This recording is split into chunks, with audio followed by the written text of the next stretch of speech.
Welcome to another Sunday night edition of the OHIO podcast. Everybody, do us a big favor if you don't mind. Go ahead and smash that like button. Make sure you're subscribed to the channel. Ring the bell. Get notified every time we go live. Don't forget to let us know what you think about what we think down in the comment section below. Of course, if you need to get a hold of the show for any reason, you can email us at theohiopodcast@gmail.com. Check out the website, theohiopodcast.com. We are the official Ohio State podcast of The College Huddle. Head on over to thecollegehuddle.com where you can find us and 87 other independent podcasts from coast to coast. Tonight's episode is brought to you by A Place at Home. That's right, folks. If you have a loved one who with any kind of physical need at all, A Place at Home Dublin is who you need to get a hold of, whether that be for bathing, dressing, mobility assistance, medication, reminders, anything of that nature. Give A Place at Home a call or check them out online at aplaceathome.com/Dublin. Their phone number, write it down, memorize it. Know who to call when you need them, 740-472-8181. Joining us this evening on our esteemed panel, that would be the doctor above me. That would be the king diagonally of me. And that would be the wild man beside me. And I'm just the podfather. Good to have all of you with us this evening. Good to see everybody who's in the chat tonight as well. This promises to be a very lively show. It's one I'm not looking forward to be completely honest with all of you, because, well, we've been doing this tradition now for, what, Chris, 6 years? 6 years. We're going to hand out Buckeye leaves. We're going to hand out a report card, and it probably is not going to be a pretty report card, to say the least. But here we are. It's Sunday night, and we're going to talk about it because that's what we do. Dr. Corey, you're up first since you're in the top left corner. Give me your initial reaction of Ohio State's loss to Miami in the Cotton Bowl. You know, it's like the last two games were a microcosm of what my biggest concerns were going into the year that seemed to be they seem to have those answers or questions answered, and then they rear their ugly head in the last two games. I came into the season saying I don't know about the offensive line. We're replacing a few starters that were really good on it. We're losing Justin Fry. I don't know. And then offensive line played fairly well most of the year, especially Michigan. They just completely flat out dominated. I thought, well, maybe I'm wrong. Maybe our offensive line's really good. Enter Indiana, our offensive line is just in shambles. Miami showed that as well. So Tegra was a liability all year, but it's at times you thought to yourself, okay, well, yeah, he's kind of weak, the weak link on the line, but it's still a really good line. But no, they definitely have a lot of work to do, without question. I thought to myself, was Julian Sand too young? And then throughout the season, you're like, this kid's unflappable. He's 20 years old. How's he this good so fast? And he is a really good quarterback. I'm not knocking him, but he still showed a lot of youth in the last two games. Got rattled at times. Yeah, the line was not helping him. No question about it. But he got rattled, made some poor decisions, or he didn't see the field as well. There's some issues that he has to get better that are very clear. But again, he's young. But that's what I thought about before the year started. All right, this is going to hurt some feelings, but Matt Patricia's defense. I came into the year saying they allow a lot of yards. There's a lot of problems with the seam. There's a lot of issues where they just bend but not break, but they don't allow a ton of points, and they don't get a lot of pressure on the quarterback.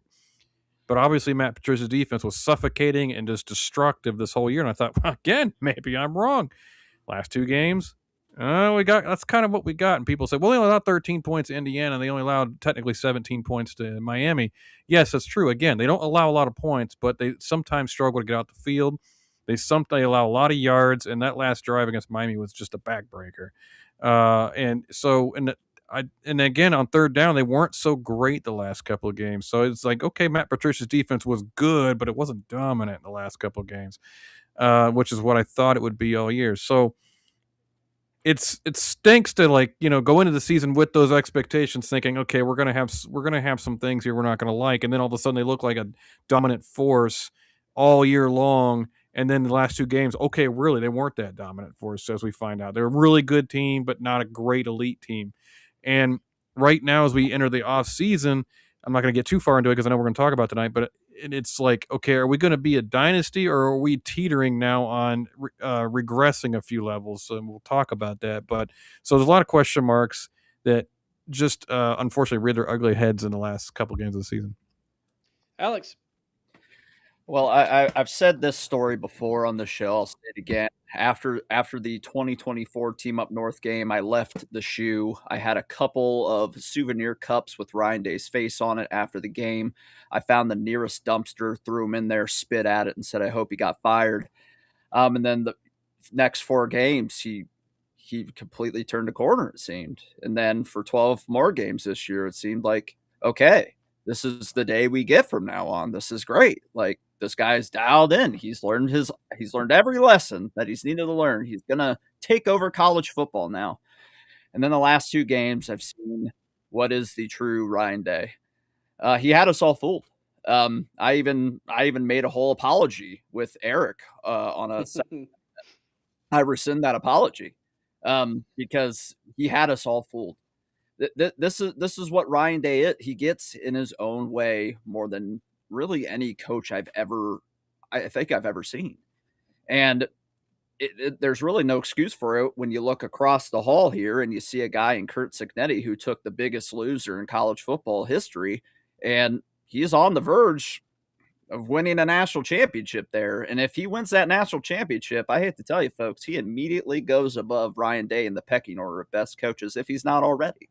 That would just further confirm that he's a better coach than Ryan Day, in my opinion. So I mentioned this to Eric off air in the DMs. I said it's really sad how we look back now after this season and go, why did it have to take a players only meeting with Ryan Day there, calling out his manhood to get him fired up enough to go cocaine Ryan Day, as they keep calling it, to go win a national championship? Why do we need a bunch of senior leaders to say, hey, man, you're being too soft. You're being this. You're being that. Drop your nuts a little, to get him to dial in and get his teams prepared enough to go win national titles or titles of any kind. I don't know why it takes that. And obviously this year we didn't have the senior leadership we had last year, and that played a huge part in a lot of things, of course. But, we did overachieve in the regular season. And like Doc said over here, I was like, okay, well, maybe I undersold them preseason. Well, and then they showed all their weaknesses all at once in a 2-game span. And I just can't believe, I get it. Like, we didn't know who our opponent was until, what was it, 11 days before? Something like that. Unlike Georgia, who could pretty much guess who their opponent was the entire 3 weeks they had off, and they still managed to lose, which thank God, because that makes our loss look a little less bad, in my opinion. But at the end of the day, if you look at all 12 of Ryan Day's losses, and I looked back at them thoroughly over the last few days, 7 of those 12, our line of scrimmage got absolutely mollywopped on both sides. And that can't be the standard. We can't be afraid to go spend money in the portal to get these big guys from other schools. And, I know we'll probably bring it up, but, that a couple people have brought up the amount of starters from each of the remaining teams in the playoff that are from the portal. And this is just how we're going to have to go from now on. We see a lot of guys leaving Ohio State for the portal right now. We might just have to follow suit and start building this thing through the portal, sprinkling some of our own guys here and there, just to stay competitive in this thing, honestly, because Indiana's doing it. They're doing it better than anybody right now, it seems. So at the end of the day, this loss was just,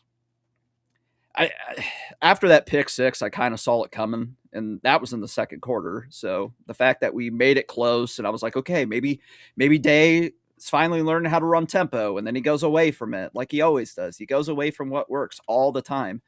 I don't understand where it all went wrong in this last month of the season, why we couldn't make changes that we needed to make way earlier, like benching Tegra for Padilla.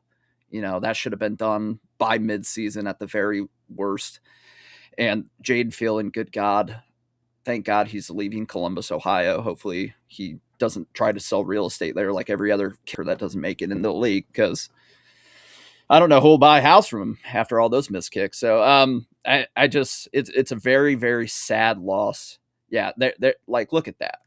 The fact that all these teams are they seem to get the recipe now. Like, I get it. We want to get our own guy still, but this is the recipe now.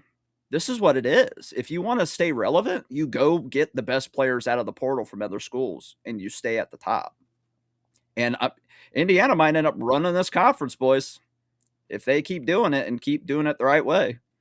So I hope Day can take a long look at himself in the mirror yet again. Hopefully he doesn't need players to get in his face to do that. And hopefully he can dial in, because next season's slate, boys, is no joke. It's no joke. We could be looking at a 3+ loss season if things don't go well. Chris. Embarrassment and disgust. Those are the two words that come to mind when I think about that game. This is not how you defend a national title. It's not how you pursue a national title. And this whole thing absolutely starts and ends with one simple fact. Ohio State was outplayed in the trenches. It's that simple. I'm not disappointed. I am pissed off, because we should know better. And we should do better.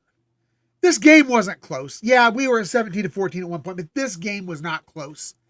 These two teams were on a completely different wavelength. You take a look at Ohio State, and it was almost like watching Ryan Day's face after that Michigan loss. That deer in the headlight look. It's like Miami came out there, punched us in the gut, took our lunch money, and we were surprised that it happened. The offensive line is the biggest failure on this team. And let's call it what they are. And I know you don't like the word, but soft, weak, overmatched, pick your adjective. 5 sacks allowed in each of the last 2 games. 7 tackles for loss against Miami. And don't insult my intelligence by saying, well, we did have 87 yards rushing. Because when you subtract the 45 yards that we lost on sacks, we had 42 yards on sacks. We had 45 yards rushing. It was a complete program failure. We had a defense that didn't get pressure on a quarterback that, if you pressure, will make mistakes. Carson Beck was comfortable all night. He didn't have huge gaudy numbers, but he didn't have to. Miami stayed with their game plan. They knew what they wanted to do, and it's exactly what they did. They never panicked. They never came out of their game plan. Even when it got close, Cristobal kept them on the same track. The fact is, we were outcoached at every level of that game, outplayed on the trenches on both sides of the ball, and from start to finish, Miami just looked like the tougher, more determined team. Ohio State looked like the Ohio State that, like I said, looked like the Ohio State after Michigan. Looked like Ohio State in the Cotton Bowl versus Missouri, where they were just flat out unprepared. There's no excuses. You can't forgive this. Granted, Eric, they met your expectations for the year. They probably exceeded most people's expectations for the year, given that they were thought to be a year away. But there is no excuse for playing soft, for playing weak, and for playing uninspired football at any time. And that's what we saw. Uninspired, weak, chicken, bad football. We're just going to leave it there. We're going to leave it there. What we saw was bad football. We saw a team that had a gut check to face. The Buckeyes was a gut check for them, and they failed it. It's that simple. Let me read the super chat. Thank you so much, Larry Daniels, longtime supporter, fan of the show. We've known Larry for a long time. He gave us a $4.99 super chat. Really appreciate that, Larry. Helps keep the program going. Watching the game a second time, I saw we were never out of it, but we were not close to being prepared. Puckered Ryan Day. Eric, we were never out of it, but we were never in it. That's the bigger problem. We were in it. No. We were in it. Once we started running tempo. Yeah. So for what? A quarter of that game, we were in it. It was 17-14, and we had the ball. We could have taken a lead without a phantom holding call or whatever it was, and all of a sudden drive stalls. I mean, we were in it. I'm not saying we were going. We're guaranteed we were in it. We were not mentally in that game at any point. Yeah, I would agree with that. Again, I disagree. I saw some players that were definitely into this game mentally. The difference is, and I think this game would have completely changed if that pick six hadn't happened. We were in the red zone. We first give up the sack to go out of the red zone. So, and then we compound that issue with the pick. That is at worst a 7-point swing. I mean, granted, we miss a field goal, it's still 7-0, but at least we're not down 14-0, right? At the high end, it's a 14-point swing and it's 7-7. I think that completely changes the entire trajectory of this football game, in my opinion. So that was a massive, massive play in this game. And Ryan Day admitted such in the post-game press conference that set us behind the 8 ball. It really hurt, but he refused to throw Julian Saint under the bus, which no coach should. So, he did the right thing there. But there was a lot to blame to go around. Even Jeremiah Smith, who is all world, all everything, and the best player in college football, didn't even get a hand on that guy to block him. Just olayed that thing. By the way, it was also a bad snap by Hensman. It compounded, right? Yeah. So, I mean, there's a lot of blame to go around here, and I'm not going to sit here and try to point out certain players or things like that. That's not what this is about. But I will say this, that I think the issues were compounded way before we ever got there, and they just kept building. And it started the Wednesday before the Indiana game. That's when it started. No one's talked about this, and I'm really intrigued to find out why. That Ryan Day announced Brian Hartline was going to continue calling plays, and then a week and a half later, he announced he was taking over the play calling. What happened in that time period to cause the change of mind? And what was the thinking behind that? We don't have insider information as far as, what the story is behind that right now.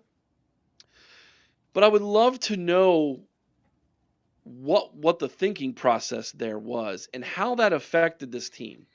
We said it then, and I'll say it again. This offense was affected by Brian Hartline's decision. It absolutely, there's no reason to think it wouldn't be. It'd be crazy to think it wouldn't be. It absolutely was. And we never were able to recover offensively from that. And I know it's not all on Brian Hartline. It's not Brian Hartline's job to make sure your blocking assignments are correct. All right? I get that.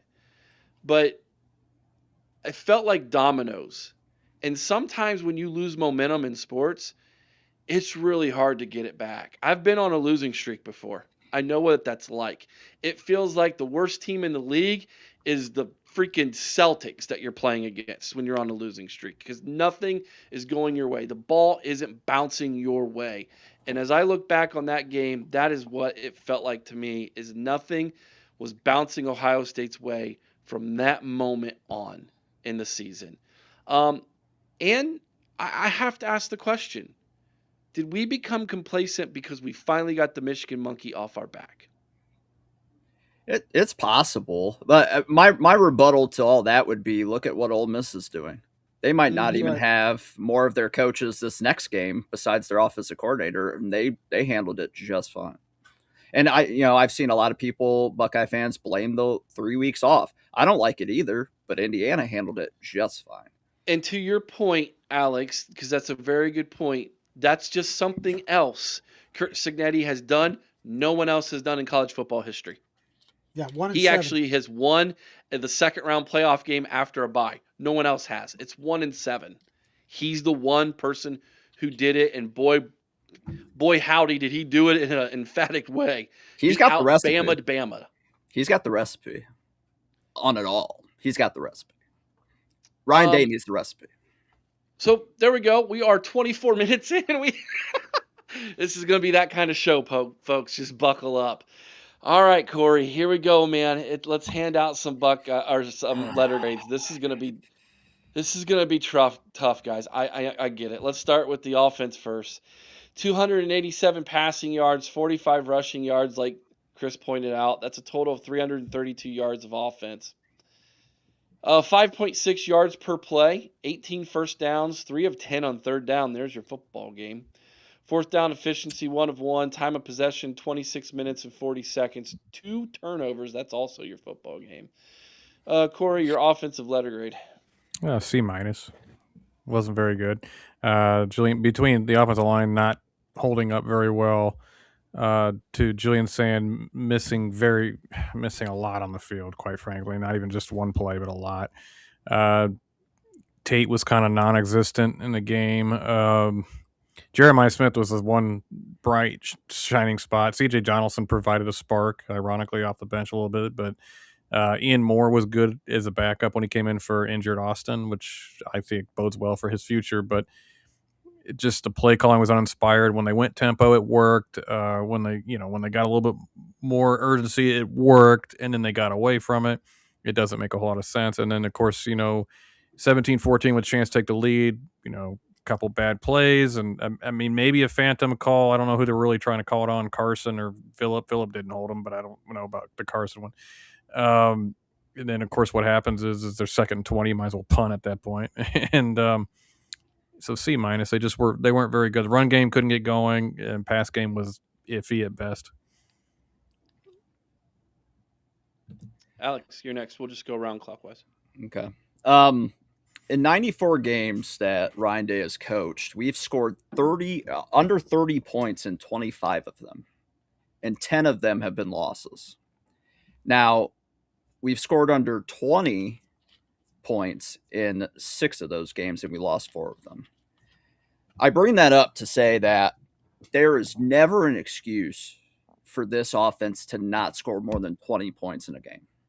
30 points, I can give you that. A lot of teams, sometimes you just face a good defense that holds you under 30 with all the firepower that we have. It happens. We've won a lot of games scoring under 30 still. 60% of them, as a matter of fact. But there's never an excuse to be held under 20 points. I don't care who the team is. When you got the talent that we have, when you got the athletes we have, it should never happen. So this offense gets an F. And while there's a lot of blame to go around, one guy I'm not going to blame, surprisingly enough, is Julian Sand. From the very beginning, he was under duress. And for a young quarterback, if you have a young quarterback like that, your offensive line has to elevate their play. Now, if this was Will Howard and Will Howard played that bad, I'd put that more on Will Howard than a lot of people because he's a veteran, right? Julian Sand's not there yet. And we knew this whole season, as well as he played, that there was going to come a time where some freshman mistakes were going to happen. Unfortunately, they happened in 2 of the biggest games of the year. And it's not entirely his fault. Did he play his best game in this game? No. He missed 1 or 2 wide open guys for touchdowns. I know David Pollock posted that one play where he rolls out left and you're expecting him to throw a cross body to Carnell Tate deep downfield. That one, I'm not going to put totally on him.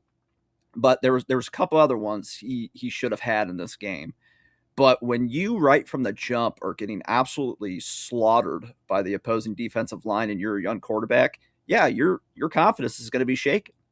And unfortunately, unlike the Team Up North game where he threw that pick and we all heard how he looked right at Day and said, "I'm good," it wasn't like that this time.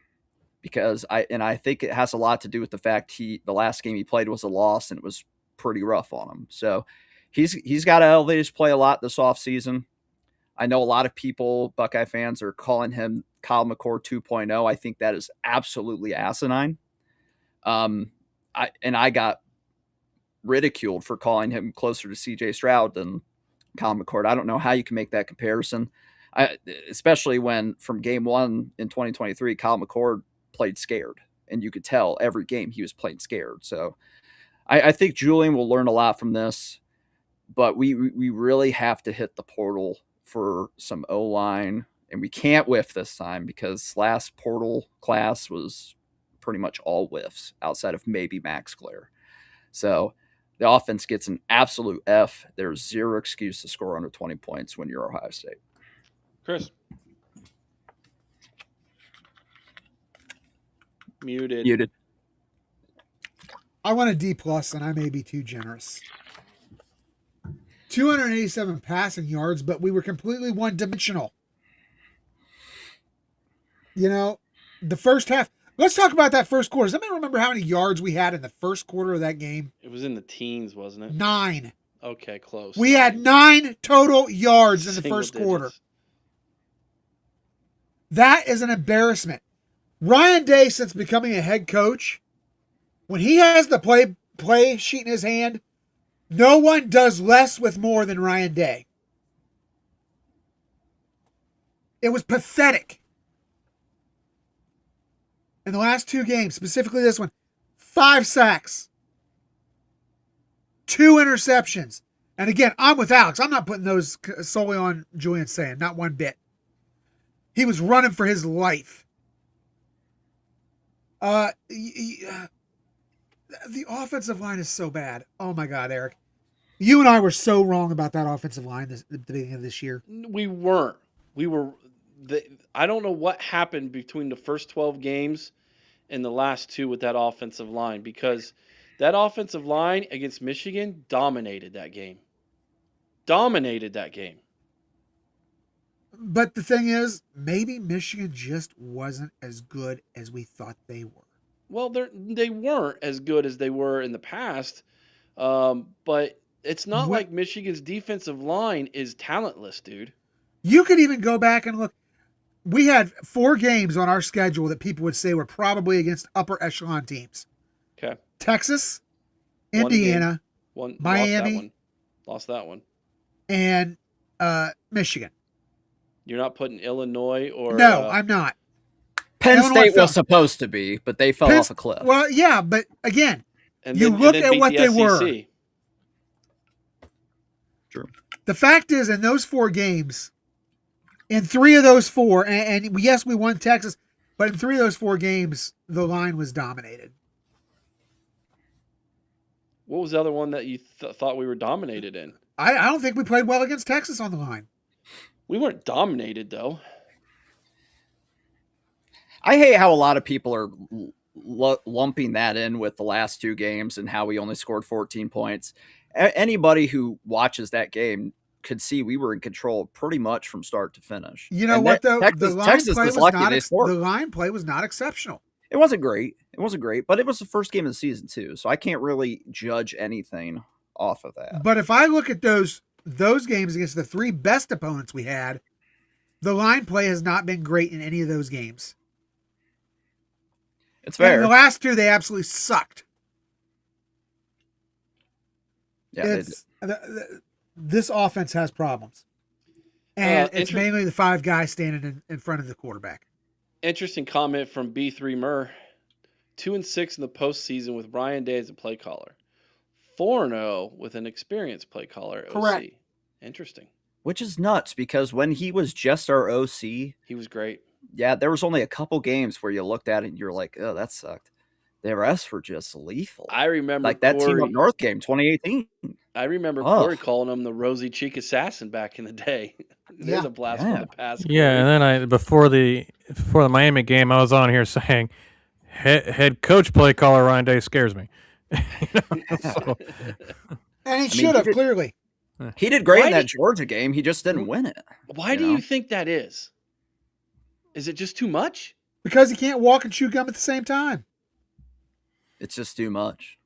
To There's be too honest much with you, to focus on. the vast majority of head coaches that are play callers don't do well.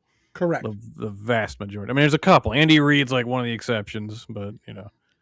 The Texas fans were saying the same thing this season with Shark, that he needs to give up play calling. He never will, though. He's too proud.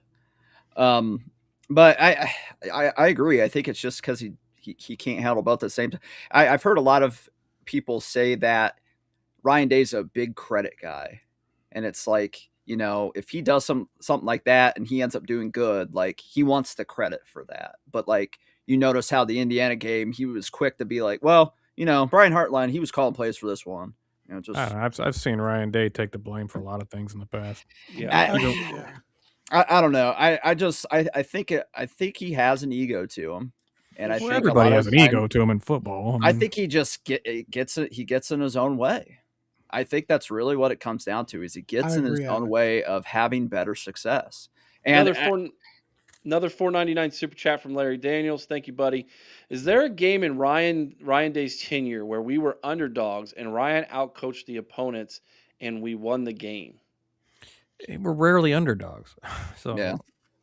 No, probably not, honestly. I would honestly say against Georgia, he was out coaching Kirby Smart for quite a bit, but also he had a superstar quarterback. But again, it's like, how many games are we? I can't recall games where we're underdogs. We're just very rarely underdogs. But then, Corey, you look at that same game, and the minute something goes wrong, the minute a niche, there's a hitch in the plan, everything goes to hell. And he goes. You mean like everybody on offense getting hurt? Yes, it might change things a little bit. When Marvin Harrison Jr. went down, he went ultra conservative again. He decided they couldn't. He decided there was no other receivers on that team. There wasn't. And he went ultra. Everybody was hurt. Well, you know who was more to blame for that? Brian Hartline, for not rotating receivers more. That's something I said for years he needed to do more. And once JSN went down that year, he needed to get other guys ready for that moment, and he didn't. He failed miserably. And that goes up to Ryan Day, too. Ryan Day should have made it happen, and he failed miserably. And can we, while we're on Ryan Day's subject, can we talk about the fourth quarter drive where we had 7 plays for 6 yards and killed 4:20 off the clock? Oh yeah, that's the biggest egregious thing of Ryan Day in the Miami game. Honestly, he started playing like he had the lead, and it's like, hey man, like we only got 3 possessions the entire second half. If you don't count that last one where we were dead in the water anyway, what are we doing? Like his clock management, especially when he is the play caller, is awful. It's awful. All right, can't happen. Let's move over to the defensive letter grade.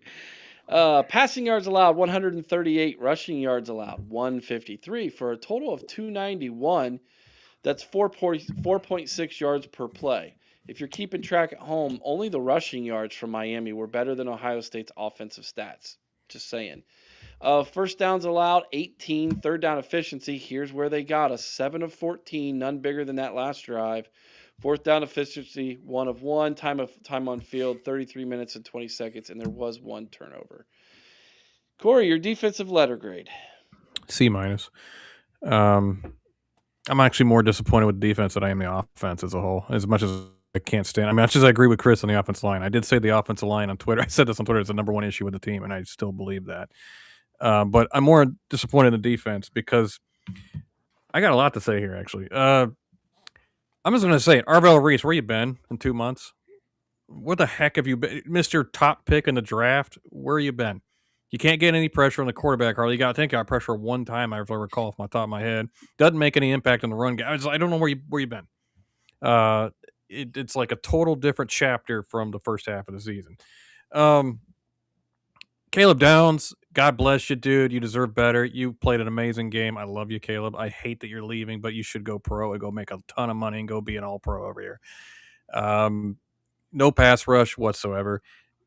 What the biggest problem with me is we let him have the underneath all day. No adjustment whatsoever. Carson Beck didn't have to do much. We didn't even create a spy for him when he could beat us scrambling. It's like we just did not adjust the game plan at all. And he kept getting. I mean, 3rd and 11 was a killer on that last drive, and it's like, why he's beat us a couple times this game. Why aren't we aware of it? Why aren't we aware of Mark Fletcher going in the flat? Why aren't we aware of the dump off? He wasn't beating us deep. He wasn't killing us in the mid range game. He was killing us on what we were just giving him. And their athletes are good enough to make you pay. I remember one play specifically, Arvell Reese. He somewhat rushes the QB, hits the tackle, backs up. Mark Fletcher's to his right, and he doesn't even look at him. And then he gets a first down. I don't know what we're doing. It doesn't make any sense. Jermaine Matthews is getting cooked now, left and right. I mean, Iggy was good. I'm not going to knock Iggy, but Matthews setting up the season looking like he's going to be all Big Ten, all American. Now I don't even trust him out there anymore since he has to move into the slot because Lorenzo Styles gets hurt. And Styles isn't great, but he's obviously very key to that slot to keep Matthews outside. Devin Sanchez, good God, I hope he turns a corner next year because it's not looking pretty right now. He easily got away with a PI there. Thank God he got away with it. No, I'm going to go back to again. Where are our pass rushers? Why can't anybody win a one-on-one battle? Cade McDonald won a couple, but he also got ragdolled on a couple. I mean, Miami's offensive line's really good, but again, the game plan didn't adjust. We didn't take away the underneath, and they just kept killing us and getting ahead of the sticks because of it. And I will give Mark Fletcher a ton of credit. That is one of the toughest runners I've ever seen in my life. He could barrel people and just keep going all game. And he was supposed to be a Buckeye. But yeah, I'm very disappointed in defense. I mean, yeah, they were 17 points. Okay, great, 17 points. They don't allow a lot of points, but they let Miami stay on the field a long time too. And I know when the offense is not helping them when we're going 3 and out. Don't get me wrong, the complementary football is not there. So I'm not going to put every bit of blame on the defense because they're on the field a ton, but get off the field. What happened to being great on 3rd down? They were amazing on 3rd down. And I know these teams are better. I know Indiana, Miami Indiana's elite. Miami's really good, but we just like it used to be 3rd down, like no piece of cake will get out the field. Now I'm like 3rd and 11. I hope we get out the field. That's how we won so many games, Corey. I know, and because it's gone. We were allowed to be slow and methodical offensively because defensively it was 3rd down. We're done. Get off the field. Exactly. Now it's not the case, and so I'm disappointed in the defense, and I'm disappointed in Patricia not even adjusting. Alex, your letter grade for the defense.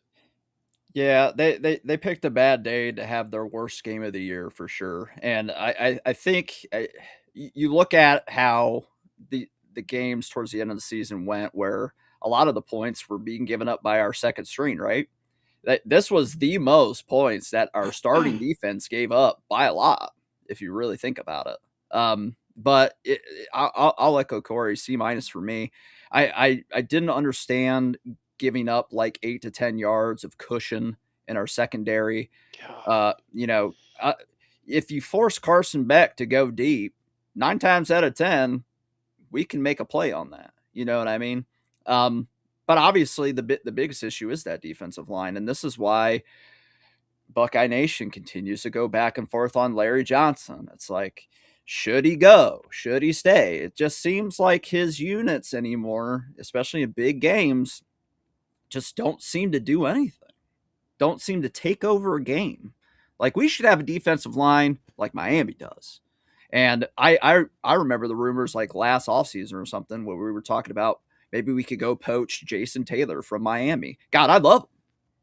Come on. I mean, your alma mater's like not that far up the road, a couple hours up the road in Akron. So you can come back to Ohio if you want to, bud. Like, well, Ohio State will hire you in a heartbeat, I'm sure. But I think Larry Johnson's kind of just lost it in a lot of ways.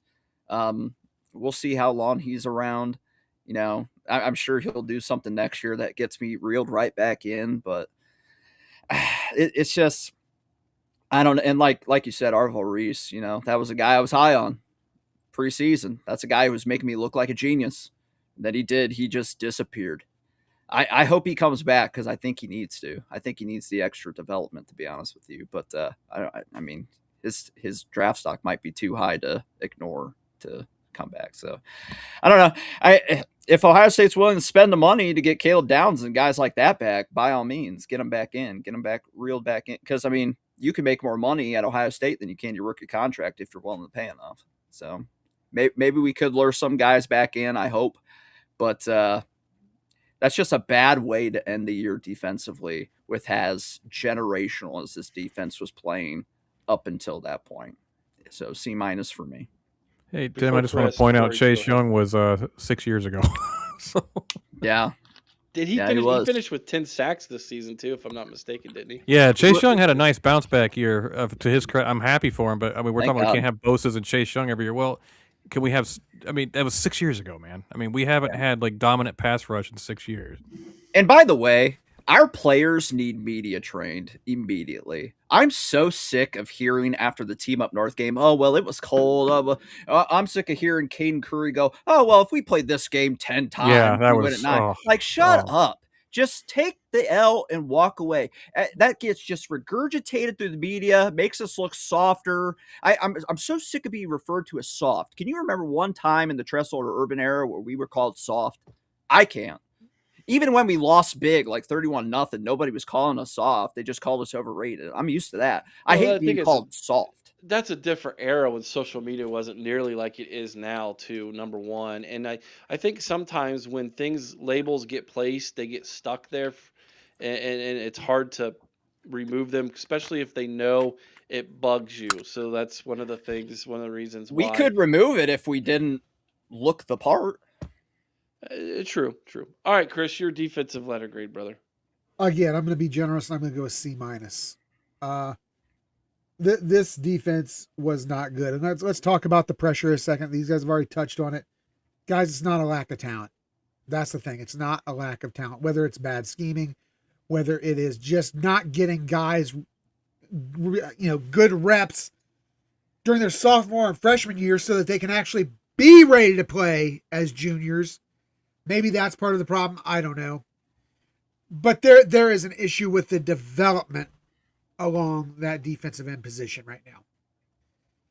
And I swear to God, if I have to see next year at any point a 2nd and 6 or a 3rd and 4 where our receivers are playing a 10 to 12 yard, or corners are playing a 10 to 12 yard cushion on the receiver saying, here you go, here's the first down, I may walk onto the field and absolutely punch somebody in the head. What? Because let me tell you, that is just stupid, weak, wimpy football. No. That is gutless football. And if that's what you want to coach, take your ass somewhere else, because I am tired of seeing it. Dear YouTube algorithm, I would like for you to know that the comment that was just made by the Wild Man does not represent the OHIO podcast or my gosh, Chris. We're both storming the man. field, baby. Let's go. Chris Let's is go. like, I'm going to break several laws on this one. Oh man! All right, there's your letter grades, everybody. I don't even want to give them out tonight. We're already at 8:46. F and F. Yeah, we need to go with our for the last time this year. We're gonna hand out Buckeye leaves. Let's do Why bother? Yeah, why because bother? it's tradition like none other. Let's go with offensive player of the game, Corey. That's Jeremiah Smith. Who else? I mean, he honestly, we were talking about during the live watch. I was like, quietly, he's having a really good game. And he did have a good game, and he showed out against his hometown team. So, Jeremiah Smith, it's an easy call. Alex. He whiffed that block, but Jeremiah Smith, if he makes that block, we're probably talking about playing Ole Miss, who, by the way, doesn't have their head coach and is losing more of their coaches. So it probably could have been a layup game for us to get back to the Natty. That's what makes this hurt worse, is that Ole Miss could have been a layup for us, maybe, but I don't know. Jeremiah Smith, I mean, he did say, hey, we got something for him. Well, only Jeremiah Smith had something for him. So he gets the Chris. Buckeye leaf. Yep, Jeremiah Smith, the only guy who looked like he actually gave a damn on the field. The next time I'm coming on that field. Defensive player of the game, Corey. Caleb Downs, easy. My second would be Sonny Styles, but I'll go Caleb Downs. He quietly had a phenomenal game in that one. I'm going to miss him. Man, I'm going to miss him. Yeah, you and me both. Yeah, I'll give it to Caleb Downs as well. He force both the fumbles. Yeah. Yep. which, Yeah. by the way, was the first time that's ever happened in a CFP game where one player is forced two fumbles. And they both bounced right back up. Day talked about it last year. Those bounces haven't gone our way, and they finally did. Well, they went right back the other direction this time, unfortunately. So, Caleb Downs, it is. Gonna miss him. Chris, Caleb Downs. Not going to regurgitate it anymore. this is becoming super easy, and I'm very appreciative of that. Yeah. Easy for your offensive- last one. Well, when only two players show up to play the game, it makes it pretty damn easy, Eric. offensive play of the game, Corey. Oh, do we have to pick one? You know what? Jeremiah Smith's TD. Why not? Just because it was amazing. If you look at the still shot, 3 guys in front of him, and the caption is, and he actually scored on this play. So, yeah, the TD.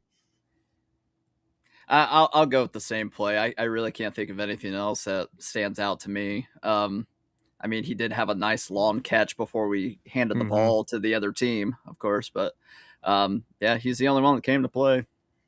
I should literally share my screen so that you would know that I'm not just agreeing with everybody out of purpose. Because I have the same play. We only scored twice. So it's like, I don't know. All right, defensive player hit of the game, Corey. I don't know. Just give me one of Caleb Downs' forced fumbles, I guess. I'll be different on this. I'll pick the tandem play of Igbinosun and Peyton Pierce causing that fumble that we actually recovered, that we turned into 0 points. Yeah, I had the Caleb Down forced fumble in the red zone that they had, because that was on the verge of it was about to become really ugly at that point. It was already 7-0.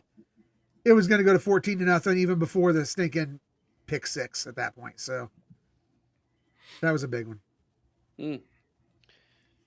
Well, Jaden Fielding played pretty good defense for the other team too. He stopped us from scoring, so we could put that up there somewhere. Special teams was just bad. Can I bring up the fact that punt at the end was one of the best punts all year, and then we got called for illegal formation, and it ended up costing us like almost 20 yards. 20 yards.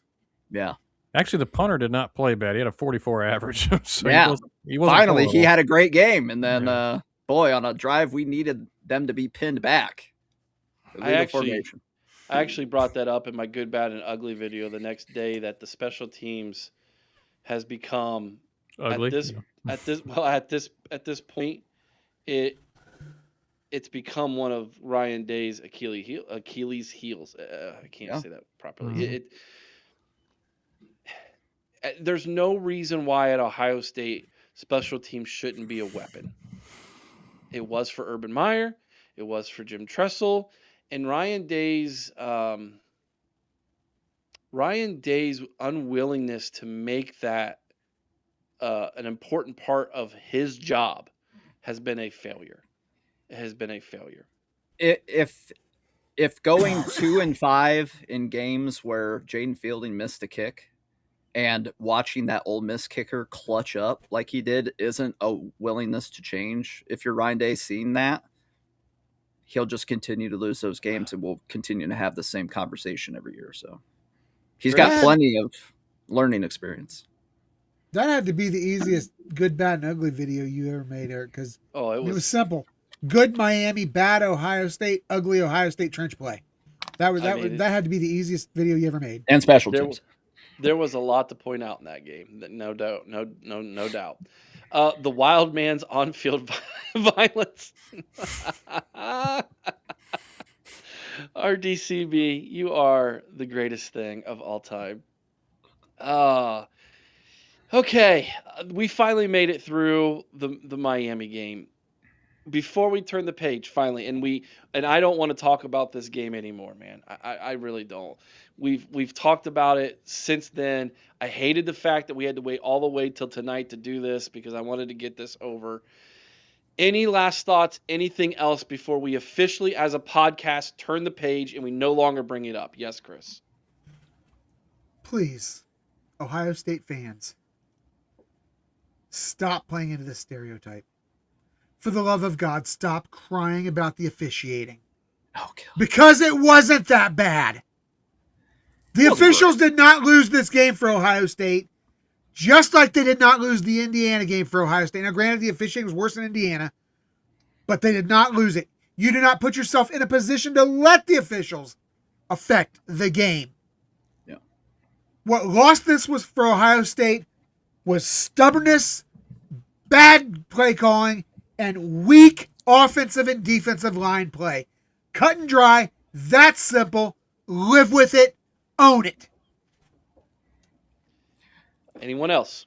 Yeah, those refs weren't great, but they weren't the reason they lost that game. But they were equally bad though, Yeah, Alex, because yeah, they were bad for both Yeah. sides. yeah, they just they weren't calling anything that needed to be called, basically. But and then they got to the fourth quarter and said, well, we haven't thrown a flag all game. We should probably throw a flag on something so we actually do what we get paid for. You know what I mean? But either way, hats off to Miami. 23 years of crying about a actual pass interference that actually happened, that you're lucky you even got a chance to have happen, because it should have ended in regulation. If instant replay had existed back then, it would have ended in regulation. You got your get back. I hope you win the Natty, because if you don't, I'm coming at every single one of you, because you can't just beat us and then not win the Natty and expect there not to be some smack talk back and forth there. So you got us this time. Hopefully we see you again. Hopefully this isn't just a one-hit wonder for you guys. I'm sure it probably will be. But good luck to you, and go Hoosiers. You know, people are talking about special teams, and you're right to talk about special teams. Ryan Day's tried several different things to try to fix it, but he's willing to stick with a kicker who keeps. And I even defended this kicker because I was like, he's 16-19. Give it. Then I remember saying it during a live watch. If he misses this one, I'm done. I rescind all that crap. And he didn't even like just barely squeak it out. It was like as soon as the ball was up, it was gone. It wasn't in. But it's not the underlying thing, I think, that keeps Ryan Day from, building a dynasty or whatever we want to say. I still maintain he's an elite head coach. I still maintain that, but he's got flaws for sure. That being said, the number one thing is, for crying out loud, fix the offensive line, because that is consistently a problem with Ryan Day in big games. Consistently. And I don't know what the fix is. I don't know if I'm saying fire Bowen at this point if I'm going to fire anybody, because that offensive line got really bad towards the end here. But that being said, I just don't know what the fix is, but he's got to stop talking about it and figure a way to fix it. Talk to somebody who's really good at, I don't know, whatever you want to pick, Nick Saban's brain, whoever, figure out the offensive line issue. Final comments. First off, thank you to all the Miami fans who thought they were making fun of us and shared everything. We had really good numbers going up to that game. Appreciate all of your hate. What you don't realize is that actually helps us out. And next thing I'm going to say is, hats off to Mario Cristobal. I didn't think he was a very good coach. I have changed my opinion on Mario Cristobal. He's 2-0 against Ryan Day. And shouldn't be. Should be 0-2, in all honesty, if we would have had a DC the first time and if we would have shown up offensively this time. But hats off. Sometimes you just got to tip the hat and say, good game. You won. And then go back to the drawing board. This is going to be a very, very interesting winter these next few months over at the Woody Hayes Athletic Center. Here's my prediction. They're going to close the doors, bat the hatches. You're not going to hear much from the media.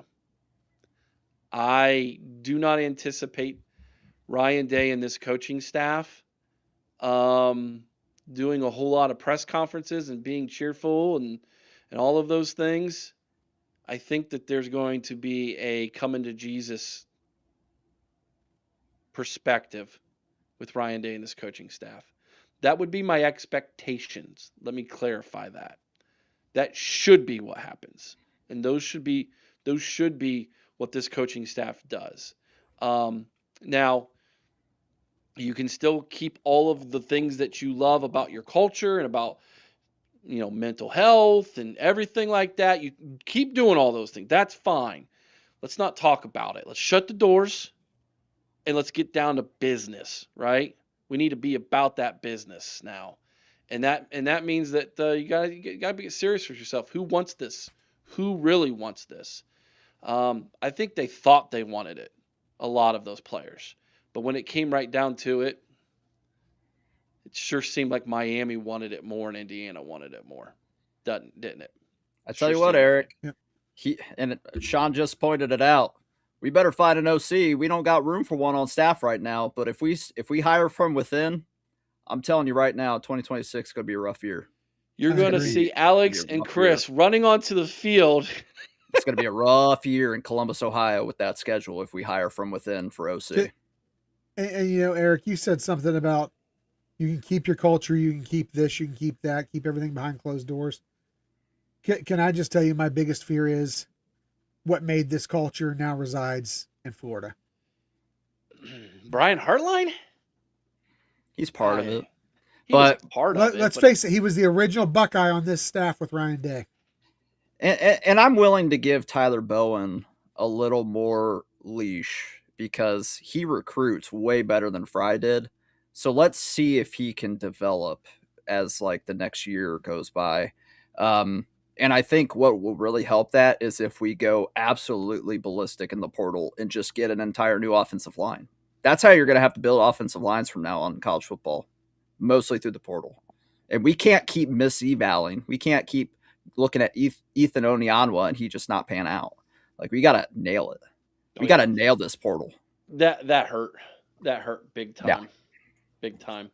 Yeah, and Daniels wasn't great either. But for the most part this year, hats off to Austin Severveld.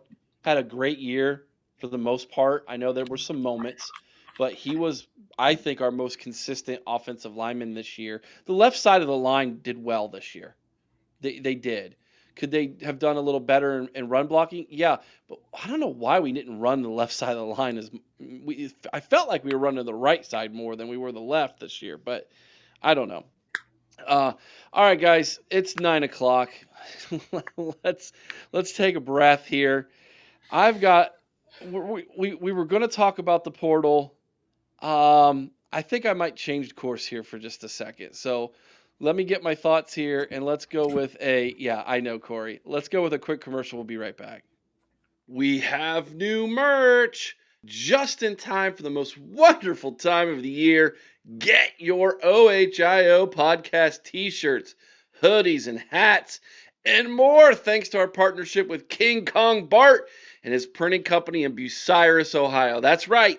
You can now rest assured that when you purchase merchandise from the OHIO podcast, it is being printed and shipped right here from the Buckeye State. And even better than that, you can financially support your favorite hosts. For instance, if you want to support Mika, you can do so by purchasing her Illuminati merch. 50% of all profits will be shared with each host upon payments. Get your new OHIO pod merch by clicking on the link below this video, the link provided on our YouTube channel, or by visiting our website at theohiopodcast.com. Just click on the store link and it'll take you straight to our new online store. So what are you waiting on? Help support your favorite Ohio State podcast, your favorite hosts, and share your Buckeye pride all year round. OH! Okie dokie. I just added a poll. By the way, 36 likes and 74 people watching. Go ahead and smash that like button if you don't mind. If you're watching on your television and you're like, I don't have a like button, click the up button on your remote. I think it's over to the right. You can hit the like and then hit enter, and it'll do it for you on your TV. Some people don't know that, and I was playing around the other day watching YouTube on TV and figured that out. So I'm like, if I had to figure that out, maybe some of you guys have to figure that out as well. It was a big topic, a question of debate this past off season. Would you rather lose to Michigan and win the Natty, or would you rather beat Michigan and not win the Natty? And it was something that was debated on The Fan, 97.1 The Fan. It was debated on podcasts. It was debated amongst fans. And I think it was really fresh in a lot of people's mind because we hadn't beat Michigan in so many years. but we had just won the Natty. Well, now that we have, let's say Congratulations, you got what you wanted. now that we have a fresh perspective, because guess what? We've done both now in the past 2 years. We lost to Michigan, but we won the Natty in 2024, and then we beat Michigan and we got kicked from the CFP in 2025. All of that being said, answer the question now. Now that it's fresh and it's happened back-to-back years, let's force the question out and finally come up with an answer tonight with our people and with our hosts. Corey, you're the guinea pig here, doctor. You're the one that's up in the top left-hand corner tonight, so I'm sure you're going to have an interesting answer for this one. Feel like Hollywood Squares. X gets the square. I'm going to say this. Right. I think I speak for all of us. We'd rather have both in a year here. But of course. I mean, I'm just going to put that out there because then somebody in the chat or somebody, would you rather have both? But if we have to choose one, if you're not choosing a national title, I don't know what your problem is. I mean, it's like, you're letting the rivalry consume you to an unhealthy level. Of course we want to beat Michigan every year. I hate Michigan, but I love winning the national title. So yeah, last year was definitely more fun than this year. I don't think anybody can question that. And if you do, I don't know. I just don't know what to tell you. I love putting banners up. I love putting trophies in the Woody. I love doing that. I don't love beating Michigan for a gold pair of pants and then ending the season the way we just ended it. So I'm just saying, in today's college football, not 1968, in today's college football, winning the Natty is everything. Sean, I actually remember, King Buckeye, you might have had a different opinion on this. Has it changed? No, I still love beating the team up north more than anything. I really do. I love winning national championships, but national championships, we play the team up north every year. We're not guaranteed to play for a national championship every year, as much as I would love to be. God, that'd be great, right? But there was nothing better than watching their fan base go back into depression mode and making excuses about the refs beat us and all that stuff. I love it. I feed off of that so much. And unlike 21 through 23, where we accomplished 0 of 3 seasonal goals, we accomplished a goal this year, 1 out of 3, just like last year. We got 1 out of 3. And granted, last year's goals is pretty good. This one's pretty good too. So much so, I got it on a hoodie. So I'm going to take that, and I'm going to walk into the offseason with my head held high, because I get to say 27-9 to all those losers all over social media for the next 300s. What is it now? Like 30 some days. I get to take that at the very least.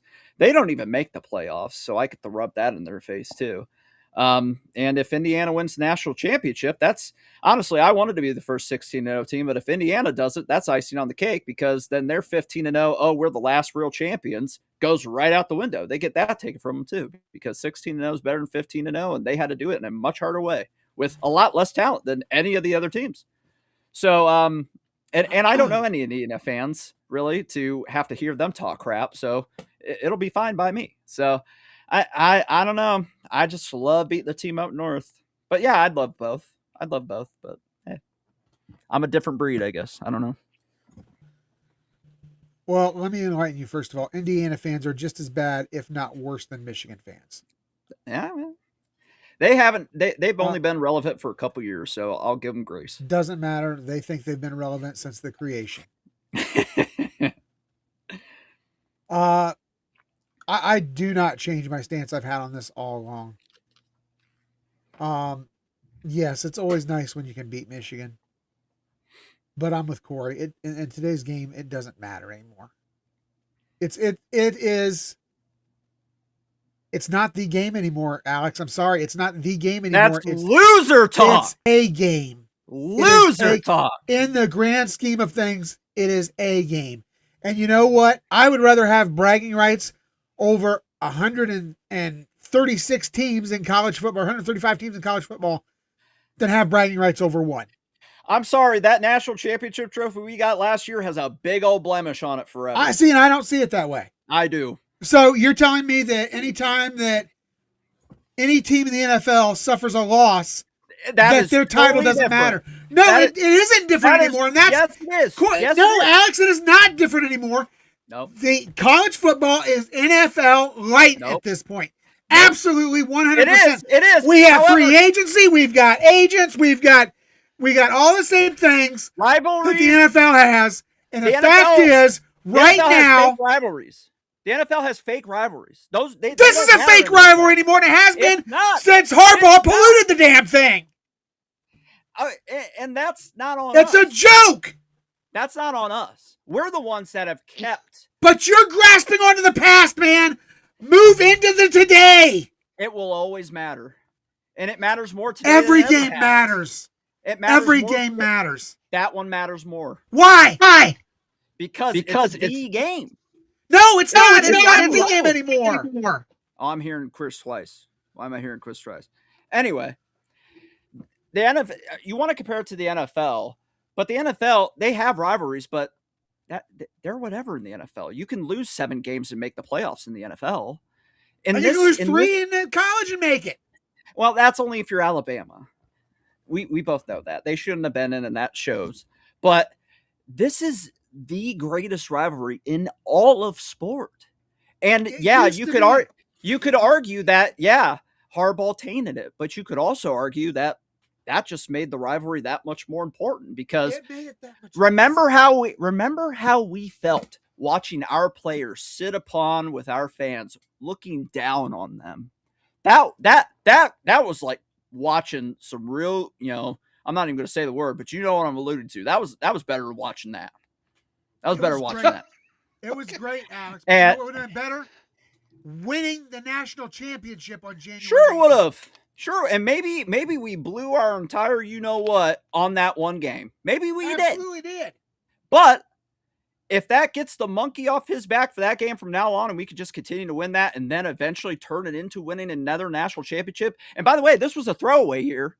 This really was. We walked into this season thinking, we're not going to repeat. We might get back to the playoff, but this is probably a 10-2 team. Maybe you get to Indianapolis, maybe you don't. You make the playoff as a lower seed. Again, maybe get a home game and you win one and then you're out the next round anyway. We didn't expect this team to go win a national championship. We're only saying this now because we got to that point. We were like, we're 12-0. Oh, you're right. My biggest goal for this team this year was to beat them. And I have forever merch now that I get to rub in their face and be like, hey, remember that time you guaranteed 5 wins? That's out the window now. You guys suck. See, now we have to continue that. We have to continue that. But if we don't, then all this was for nothing. So if we can continue to beat them in the rivalry, we take everything from them. Everything. That team's gonna be like 8-4 next year. If we can be one of those 4, they're not irrelevant. And that's the loser mindset that I can't stand with this fan base. That game has to matter. It has to. Why? Because if we go into that, the grand scheme of things, it doesn't. This is not the Woody Hayes days anymore. If we go into that game with 2 losses next year and we lose, we're not going to get the Bama grace. We're not. Okay, so you're playing the Texas defense. You're saying because we played Michigan and lost, we don't get in. It's not that. You don't lose those 2 first games. It's not an issue.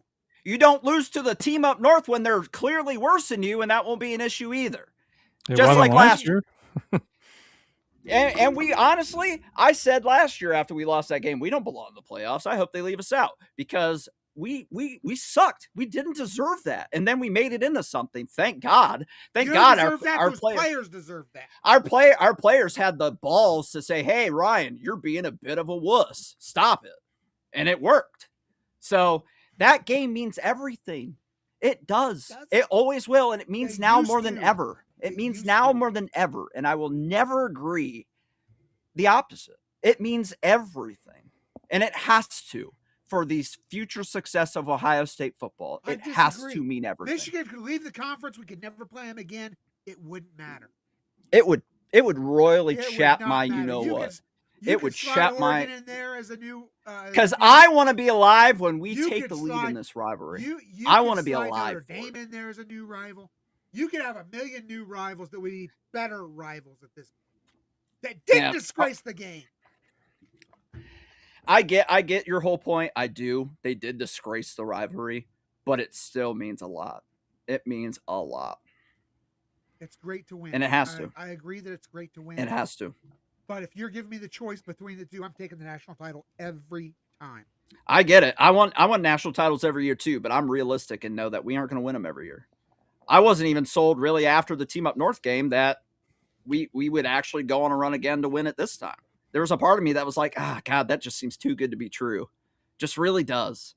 And that Indiana game confirmed it for me. I was like, yeah, well, if we manage to somehow, I guess, turn things around again and go on a run in this playoff, great. But it just didn't have that same feel, especially after that Tennessee Aren't we asking the question where, of what you'd rather do, the title or the game? Not, I'll take the game because we're not going to win the title every year. It's kind of a different framing of the question. I listen, there's one thing we're guaranteed to do every year, and that's play them. And I'll take a win over them. Well, we're guaranteed to compete for national titles every year too. Not necessarily. Next year we could be left out if we don't make the right moves. We could end up with 3 to 4 losses. And yeah, we're just we like could playing for the Pop-Tart Bowl. If we go in and we have 3 or 4 losses next year, I'm going to tell you right now, you're going to see the coach with the second highest winnings percentage in college football on the unemployment line. He might be. I've heard rumors from some people close that he's in that mindset again, where he's like, should I even stay? We'll see. We'll see if he's man enough. Well, if you're in that mindset where you're not sure whether you should stay or not, get the hell out. I'm going to say that's what I said. That's what I said. But you're either all in or you're out. Make your choice. Hi, Corey. Hey, Eric. What's up? How's it going, buddy? That was fun, wasn't it? Yeah. So how things going since you moved to Ohio, brother? Well, I moved to Ohio. I'm on the border of the Team Up North over here in Toledo. And I got to say, I still believe winning a national title is bigger than the game. Oh, my gosh. I had no idea that was going to happen, but I'm glad I did that. By let's the talk way, portal news now. Just by saying this, Alex, understand what you're doing is you are basically siding with Dave Portnoy here. Just oh, stop that. No. By the way, the poll has ended in the chat. I threw this up in the chat. It was 90% to 10% win a natty but lose to Michigan. So and overwhelmingly. You know what's funny? That same poll was done probably like not even 10 years ago, and it was flipped. But the game has changed a lot in 10 years. The game has changed a lot, and it's the freshest. It's the freshest right now. When you compare the two. And by the way, when you diminish the importance of this game, you're the one siding with the Wolverine fans, because they're the ones that are saying that, the 4-team playoff when we went 15-0 because we cheated, that was the last real championship. So you're just their point, like, okay, well, the game doesn't matter anymore to you, so that's the last real championship because we beat you, we won the conference, blah, blah, blah, blah, blah. We can't keep aiding Wolverines in their little treks here to make themselves relevant. I am so not worried about Wolverine opinions. I can't even begin to tell you. I'm not worried about them either, but I just want them to shut up. I think you are. Your whole argument was I could talk trash to them all. And 27-9 shuts them up. They could talk all they want, but 27-9 shuts them up. They could talk all last year they want. We had a natty. I didn't care what they had to say. Yeah, well, that natty has a blemish on it forever, so.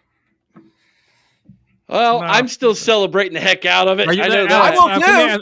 No, Alex, let me ask you. If they said last year you can't have the natty now that you lost to Michigan, would you have said, no, I don't want it? What question? I'm saying because you basically it has a blemish on. Okay, well, were you saying you wouldn't want it then because we lost to Michigan? I had mixed feelings about it going into that national championship game because that's fine, but we won it. I'm saying after the fact, we won. I spent a lot of years mocking Alabama fans for really celebrating the crap out of that 2017 title. I said this shows the Iron Bowl's a fake rivalry because you're happy about that natty like you would any other natty when you have a loss to them attached to it. That's embarrassing. I felt kind of embarrassed by the fact that we lost to them. And we have I look at all those trophies in the Woody Hayes and I'm like, oh, this one's great. This one's great. And then I look at that one. I'm like, I look down, I see the schedule and I say, oh, There's a blemish. And a lot of people said, well, do you feel that way about 2014? You lost to Virginia Tech. That's Virginia Tech. I don't even know one Virginia Tech fan at all. I'm surrounded by Wolverine fans. James Franklin. I'm just, again, I don't even care what Wolverine fans say. That's my point. I celebrate the Natty because it was hard earned and hard fought, and we won it. I get it. But they weren't wrong when they said without that playoff expansion, we might have had a new head coach this year. So okay. So Day's got to win one without having to be in one of those bottom seeds. He's got to win one without being one of those bottom seeds. All right. Speaking of Day, someone asked, hey, man, Alex, where did you hear that? So there's some rumors floating around that the Giants are pursuing Ryan Day, the New York Giants. So who aren't they pursuing? Because nobody wants that job. Well, that's even Marcus Freeman told him to stick it. Chris, we can barely hear you. I can barely hear you. Yeah. I think he might have peaked his mic out. You might have. I said that even Marcus Freeman told him to stick it. Yeah, that's true. Check your sound settings. He sounds fine for me. Okay. I mean, he's a little low for me, but I can hear him at least. Yeah. Yeah, just letting you know, you're much lower than you were before. No. Okay, okie dokie. Let's go back to our show notes here. We're at 9:19. I don't know how many of these we'll get to, but we have plenty of content this off season. That's for sure. All right, the portal just keeps growing. It's just growing. Just wait till like July. We'll be bored again. It's growing and growing and growing. Let's see. Is it 20? Eric, did he just say by July we'd be bored? That's spoken like somebody who didn't have to put a magazine together. Yeah, no joke. And who didn't do it? Didn't have to do the 2-a-day previews. 18 previews. Y'all have fun with it. I'm gonna be bored. Anyways, the portal keeps growing for Ohio State in a bad way. So if you go to our website, theohiopodcast.com, scroll to the bottom, we have links at the bottom of the page. It's called Useful Links. One of them says Ohio State Transfer Portal. It is a transfer portal tracker. Here are the names in the current transfer portal for Ohio State. I thought we weren't talking about that. Hey, we are now. Mylan Graham, C.J. Hicks, Tegra Shabola, James Peoples, Dominic Kirks, Aaron Scott, Bryce West, Lincoln Keenholz, who's got spit out of the portal to Louisville, Jelani Thurman, Devontae Armstrong, Bryson Rogers, Demarion Witten, Sam Dixon, Logan George, Jackson Corville, Nick McClarty, Isaiah Kema. Those are your scholarshiped. And then there's 5 walk-ons. Deontay Griffin, Mason Maggs, Dorian Williams, Bakari Miles, Grant Mills. We currently have 2 guys today that came out of the portal for Ohio State. Tight end Mason Williams from Ohio University, so we're going with the Case Merrick route with that one. Dalton Riggs, long snapper from UCF, both of which are seniors, both have 1 year of eligibility remaining.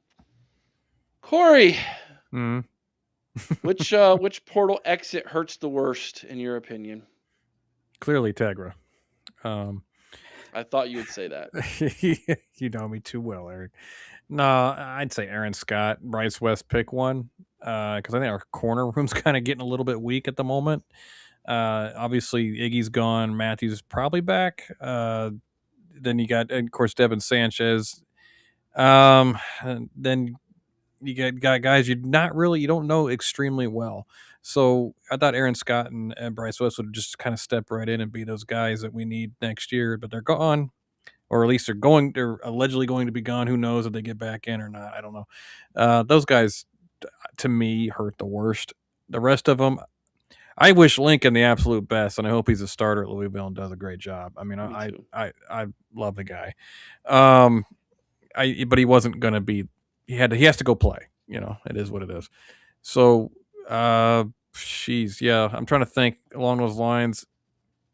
Yeah, that's the one that hurts the worst to me. I mean, I can't think of anybody. I mean, everybody else to me is kind of inconsequential, and I don't want to call Lincoln inconsequential, but obviously I think he's a starting caliber quarterback who has to go play somewhere. Devontae Armstrong is in the portal, but why isn't his brother? It's a great question. That's very weird to me. Because the Do you second think I if saw, one of them gets hurt on another team, the other one will feel it like immediately? probably that's how twin things go, right? Yeah. Because once Bryce West entered and that one really hurt, I was like, oh, Aaron Scott's gone too, Yep. and I was not surprised to see that. So I don't know why both brothers are. I would expect the other brother to go in at some point, unless he really wants to stick it out without his brother there, which I don't see happening. So, yeah, those were the only two that surprised me. Everyone else, I mean, Tagra, I guess a little bit did, but I think he sees the writing on the wall. Go play for Rice or something, and hopefully revive your career a little bit. But the other ones didn't surprise me outside of Bryce West and Aaron Scott. Those ones definitely hurt the worst because I thought those guys were going to get, especially Aaron Scott, I thought they were going to get meaningful playing time next year with who we got leaving. So I maybe they were told something different. Maybe we are going to get aggressive in this portal and go get the top tier talent that's available. Hopefully we're willing to pony up because other teams are willing to pony up. Where's our millionaires like, Mark Cuban at Indiana, who are willing to pony up and get this thing really set for next year? I guess we'll see. But if we don't hit this portal hard, I'm telling you, next year is going to be the worst one in a while. For me, it's definitely West and Scott as well. I mean, I looked at West, Scott, Sanchez, and thought 1, 2, and 4. That's where they were going to slide in. One of them was going to be on one side, one of them on the other. You were going to have Matthews back at the slot, and then the other one would be the first guy off the bench if any of those guys went down. So that definitely hurts. The cornerback room is getting thin. But another one I think hurts a lot, and people haven't really talked about it, just from a disappointment standpoint, is C.J. Hicks, who never really found his footing here at Ohio State, a former 5-star guy. Never really got the opportunity, whether it was a linebacker or a defensive end. He was in limbo a good chunk of his career. So that's kind of a sad one as well. But definitely West and Scott are the worst. Yeah, I'm with you guys. Scott is by far, and I'm with you, Alex. When West went in, I thought, uh-oh. I bet we see Scott too, because those were roommates. Those were boys, man. They were buds. What's going on with Chaz Coleman? Keep hearing less likely to OSU. It was almost a done deal. He was going to come to Ohio State, and then the portal NIL buzz picked up for him, and we'll see. There was a lot of reports he was trending away. A lot of people still, like, Jar and Ken Taco Hut here saying he's not coming. Just got a phone call right before we went live that a good source very close to him said don't count Ohio State out just yet. So we'll probably hear something tomorrow a little bit more definitive on Chaz Coleman. But yeah, it is what it is. Okay, what was the next one here? I should do a better job of having my notes prepared for me right in front of me. Me and Chris threw you for a loop a little bit. Yeah, that's okay. I rode that. I rode that train, man. How many more could we see leave at this point? I mean, to me, that's an obsolete question because at this point, it's how many more? Like 2, 3, 4? Who knows, right? So, I mean, I didn't see a couple of these guys jump in the portal. It caught me off guard. So I don't know, man. We'll see. We'll see how this all shakes out for Ohio State and this week. This is going to be a big week for them. So this brings on a bigger question, and it's a question it's a two-part question, and I'm going to present it to you guys like this, and this will be the last topic we finish on today. Number one, what is happening at Ohio State? And number two, has this shook your confidence in Ryan Day? Corey. What is happening at Ohio State? I just think it's part of the ride that the rest of college football is on. Everybody's experiencing this. You're going to lose a lot of people. You're going to gain a lot of people. The portal is it's not even free agency. I don't even know what you'd call it at this point. Free agency is less chaotic than this thing. Free for all. Free for all. Thank you. Exactly. I don't know that it shakes my faith one way or another. It's just the way the game is, and you just can't ride with the emotion of it, or you're going to drive yourself crazy. I mean, recruiting was emotional enough before all this crazy crap. This is why I don't even follow recruiting anymore, because I forget it. Nope, I don't even care anymore. Whoever they get, they get. Let's just see what happens. And if they don't get them, probably have them in 2 years anyway. So I just don't. Will Ohio State pony up? I think they will more so than they would with Gene Smith. So I don't know. I don't. It's a competitive market, and it's hard when even if, like, okay, we're ponying up this much for this guy, but we think we can outbid Oregon, and then we can outbid Alabama, or whom, I don't know, insert team there, LSU with Lane Kiffin. Oh wait, Texas Tech just came in with a higher bid. I mean, it's extremely difficult when you're just bidding purely on money, and you got to be extremely careful on how you use your expenditures. Going to Ryan Day, look, maybe not everybody agree. Meek, I'm sorry. Not everybody agrees with me on this. I still view Ryan Day as an elite head coach. Yes, he's flawed. Yes, there's issues that I take issue with him on some things, but there's nobody you're going to get that's perfect. I mean, Signetti seems perfect right now, but he also seems like he's the exception to the rule at the moment. Because Kirby Smart's still a great coach, and he can't get past the second round right now. I mean, what do they do? Fire him and try to find some? It's always like the grass is always greener to people. And I just think to myself, like, last year I actually was on board with the idea of Ryan Day being gone after losing to Michigan again, but never having anything else to show for it. Okay, so then he goes on terror and he totally redeems himself, as Dumber and Dumber like to say in the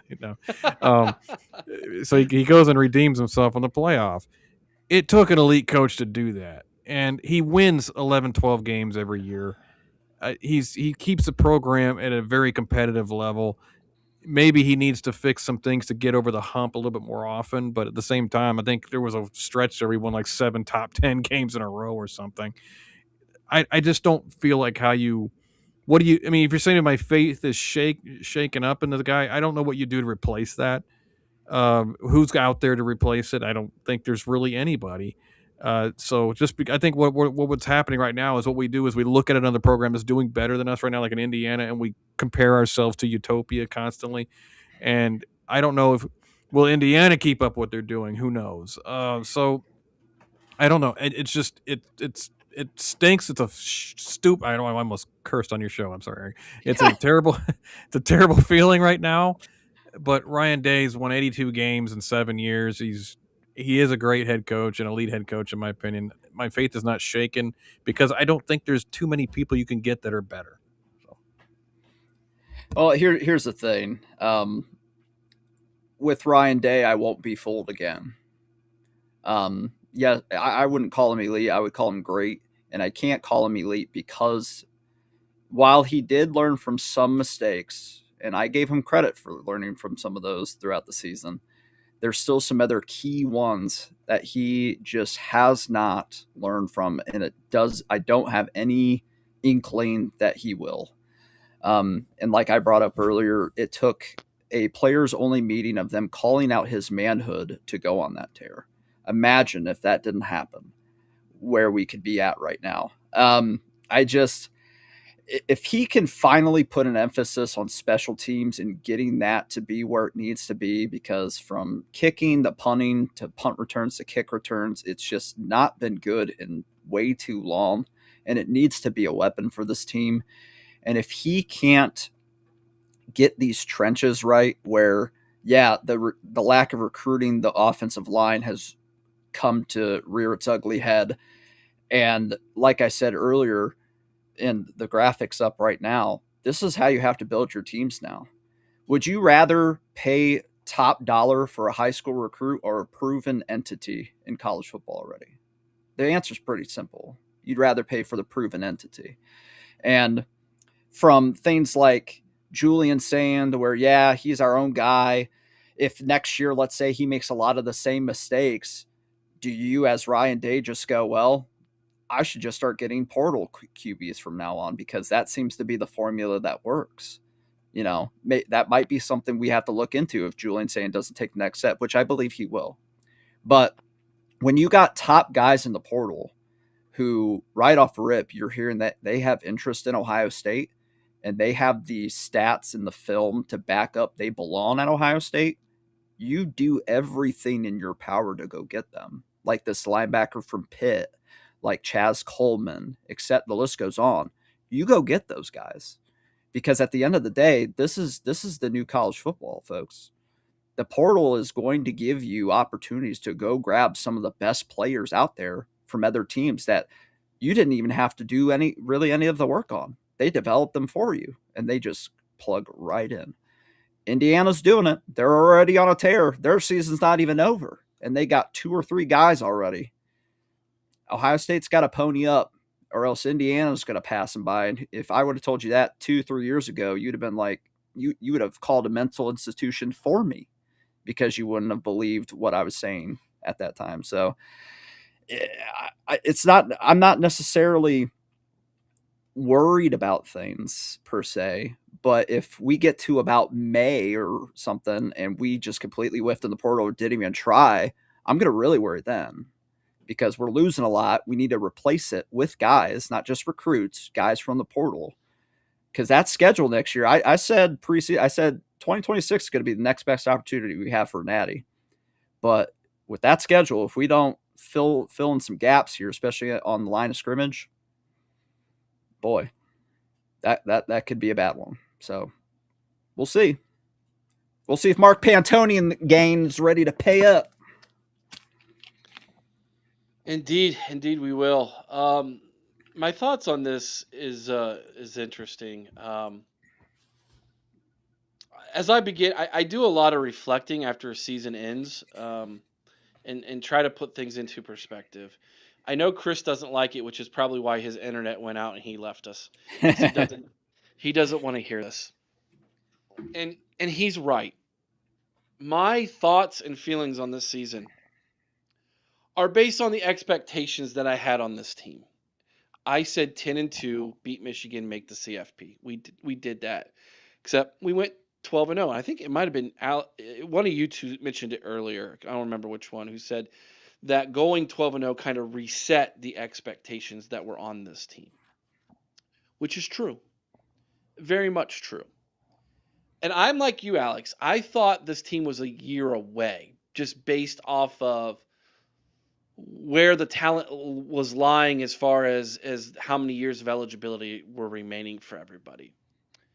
And then the last 2 games, the way we lost had me questioning that.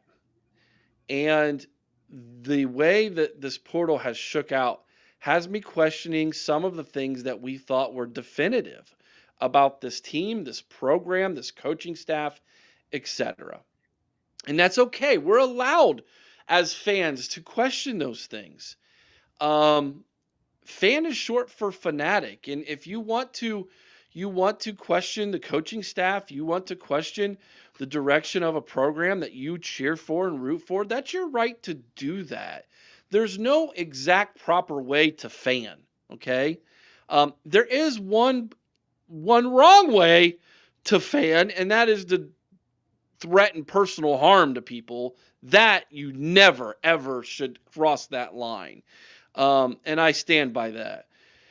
But as I look upon this team and I think about where they were, where they're at, and where they're going, I do have some questions this offseason about things like culture and coaches in certain rooms. Like, what are you doing? You know, where's the development at?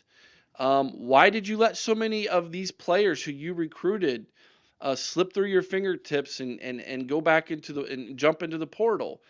These are very real questions, and these are things that I think as fans we're allowed to ask and allowed to have. And any person says you have to feel a certain way, like, I'm sorry, you know, no, that's not true. We're allowed to feel how we want. Now, we can disagree with how someone feels too. That's fine, but that's a part of being a fan, man. And so for anybody, if anybody tells you you're not allowed to feel a certain way, just turn them off. Like, you're allowed to feel however you want, man. Just don't go over the line. That's all I'm saying. But as far as this season, this program, and then my feelings towards Ryan Day. I like Ryan Day. I like him as a man. I like him as a father. I like him for the good he does for Columbus and his community.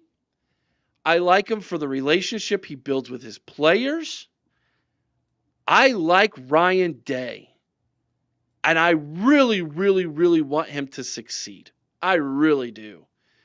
And Alex was the last person, I think Corey and I were the last people on this podcast last year after losing the Michigan 13-10 who finally said, well, maybe he's not it. I came kind of kicking and screaming, but I got there. And then I felt so bad because he goes on this epic run where it's like, well, shoot, if I'd have just held on to my faith, in Ryan Day. But I've got to pose this question now. Now that we have a full calendar year since then to think about it, examine it, and now this year's team to look at. Was that run more who he had with the players than it was him? Did those players bring him along kicking and screaming and say, Ryan, don't screw this up for us. Let us play ball here, man, offensively.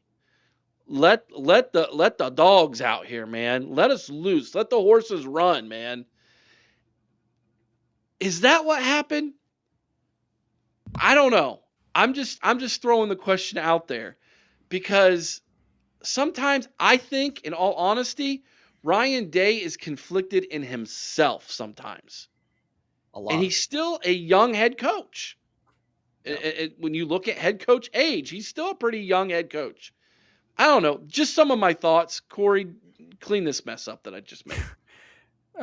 Look, the players did have a come to Jesus meeting with Ryan Day, obviously, and I'm sure it helped him. But I'm not going to say the players don't deserve some blame for some of the failures at times either. I mean, Mason Graham and Kenneth Grant absolutely made that interior offensive line their B.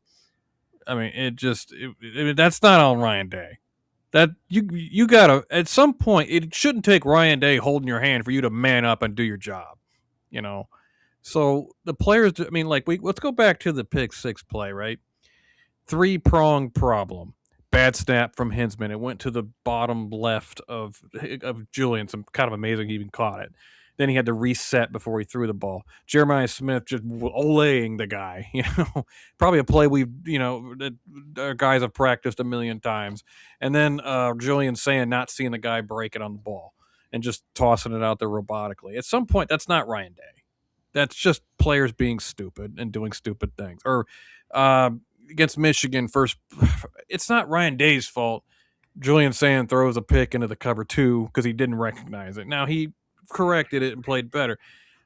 I mean, the guy's won 82 games. He's been a great head coach. And yes, I was with you, Eric, after the Michigan loss, only because he hadn't won anything of significance. That's what made that Michigan loss sting so bad. So I look at it and say, look, Ryan Day's made mistakes. I agree, no tempo at times. I agree the team's not prepared at times. They come out flat at times. I'm not saying Ryan Day is the perfect head coach by any stretch of the imagination, but I will say sometimes players just do stupid, dumb things in the game that just isn't on the head coach. And you can't. I mean, Jonathan Wells always say players got to do it, and sometimes the players just don't do it. What bothered me a little bit is seeing that video of Caleb Downs getting in Jermaine Matthews' face trying to fire him up, and Jermaine Matthews not even responding. So what's the problem? Is that a Ryan Day problem? I wouldn't particularly put that on Ryan Day. So it's layered and nuanced. Now the head coach, the buck stops there, and the head coach gets all the blame or all the praise, whatever. But at some point, the players just got to man up and do their job as well. So I don't know how much to put it on Day. I don't know how much to put it on players at times. I don't think the players necessarily alone brought him over the finish line. I think it was a come to Jesus meeting for frankly for everybody, Ryan Day and the players. The problem with that is, and I said it earlier, it shouldn't have taken a come to Jesus meeting last year. That should have been something after the Oregon loss where everything changed from that point on. And when a lot of these losses are the exact same script, basically, at least 7 of the 12 of them are the exact same script. That's why we have these conversations as fans to where we're just disgusted by what we saw. If we put everything out there, like the Georgia game, if we put everything out there and it just didn't go in our way, yeah, that one hurts. But we can at least go, boy, did we ball out. We just couldn't get it done. And yeah, one of Ryan Day's continuous mistakes of special teams played a part in that. But Noah Ruggles the year before was a pretty clutch kicker. And then he just decided in 2022 to regress, kind of like Zavada from the team up north did this year. But when you have losses like this, and it's the getting dominated at the line of scrimmage to where you're aiding the soft talk that everybody and their grandma wants to say about Ohio State, when it's the same type of stuff like that, and you just leave that game going, gosh, that's Ohio State football? That's where the problem lies. And this has to be the offseason for Ryan Day and that entire program. I'm talking like Mark Pantoni on down, and the athletic director especially, who's known for spending money. Gosh, he's behind Texas A&M's #1 class of all time, remember? It's got to come down to, what are we willing to do to build this so-called dynasty that's right at our fingertips? What are we willing to do? You have to adapt. That's clear, because we've adapted in some ways, but we have not even come close to adapting to those new college football and others. So what is everybody from the top down willing to do to make next year a 3 out of 3 goal achieving year? Not 2 out of 3, not 1 out of 3 like the last 2 have been, which I'll take the last 2 years over 21 to 23 any day of the week, of course. But what are we willing to do? And it starts in this portal. We have got to get guys like Cam Coleman, guys like that linebacker from Pitt, whose name I can't remember off the top of my head right Biles. now. Yeah, Biles. We have got to get these guys. And a lot of our guys that were backups are already leaving. That leaves a lot of room for guys who are experienced. If they don't want to stay here and try to earn a spot, go somewhere else. You don't need to be here. And I'll wish you the best, unless you go to a team up north, and I wish you all the failure in the world. But we can go get guys with plenty of experience, plug some gaps here, maybe even replace some starters that just aren't up to snuff. Like anybody on that entire offensive line, to be honest with you, anybody who's coming back, they can be replaced by somebody better if we evaluate talent like we should too. And that's another key component to it. So at this rate, Ryan Day, he's at, like, this is a really big crossroads, probably bigger than after the team up north game last year, because he at least had some games after that to like figure it out, and it looked like he did, and he fooled us all. So we're right back to where we were almost, except it's like, he's got an Addy, but boy, he has cost himself at least 2. Well, I guess the question is going to be, is he going to fall into bad habits? Are we going to promote from within for an OC? Is the first question I'd have. Oh, but God, yes. I hope not. We don't know what's going to happen. He's surprised us in the past. I will say this. When Ryan Day comes at a crossroads, like Missouri loss in the bowl game was a crossroads for him, boy, does he answer in the offseason typically. We haven't seen it just yet. I'm just going to wait it out and see what happens. And I would say that I don't know if this is a bigger crossroads than last year, only because I thought he was gone if he lost to Tennessee. I really thought they were going to just like cut ties and be done with him. Right now, his job is completely safe, and maybe he doesn't coach as well when his job is safe. I don't know. But that being said, I'm very curious to see what they do this offseason. I agree with you about Bjork. I mean, when he came in, I thought, oh man, we're going to be shelling out some serious coin. And it doesn't seem, he seems like he holds back on a lot of different things, or he's got too many projects that he wants to take on. But I agree with you, Alex. The portal's a new way of doing things, and we got to go get guys, the Chaz Colemans, the Cam Colemans, because the wide receiver depth's looking a little bit weak at the moment too, because we don't have a lot of question marks there.